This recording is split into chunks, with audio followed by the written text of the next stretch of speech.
you go into situations in the heat of the moment, and guys just really ain't trying to hear it.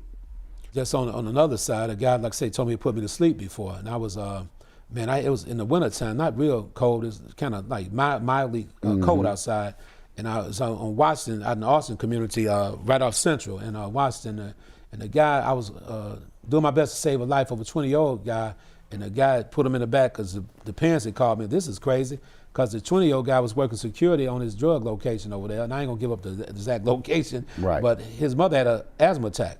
So his sister called him on his cell phone. He ran to help his mother. The police came and raided the drug spot as soon as he ran off. They thought he told on him. Wow. And I got all the background information. So they grabbed the boy as soon as he came back to his house, and they took him in the back of his building. His sister called me, the mama. I rushed over there. You know, Mr. Ceasefire, right? Right. Some movie stuff. And don't try this at home. It's not for the faint at heart, though, okay? Right. So when I arrived on the scene, I kid you not, that guy told me, say, man, before you take another step, I will put your ass to sleep, man. And he said it twice. Wow. You heard what I said, I will put you to sleep.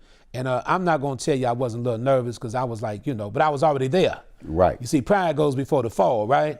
And I looked at the man, I say, God, give me the words to say. I say, you wanna kill this young guy? What he did, what you thought he did is not what he did. Right. His mama had an asthma attack, man. That's why he ran off the location. Right. I can back it up. He was at the hospital with her. He didn't tell on y'all. Right. And this guy, just to fast track the story, slapped the shit out the young guy, knocked him to the ground, told me to take him with me. And that's what I did. But the reality, the young guy got out of that street organization, he got slapped, but he didn't do anything wrong. Right. Now, when the guy told me he put me to sleep, don't get me wrong, that could have been addressed.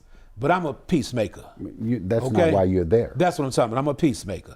I saw the guy 6 months later in the McDonald's drive-thru. A car, somebody was blowing their horn at me. It was that brother that told me to put me to sleep, and he put his fist in there. How you doing, big brother? And that was his way of apologizing to me. I totally get it. Don't get it twisted. I could have had it addressed just like that. Yeah. We got the young guy out of that clique, and now he's doing good. And I stayed in contact with the young guy. He's working up there at Walmart's now in Forest Park, which is a good thing, all right? We could give them a skill in order to be able to better their lives.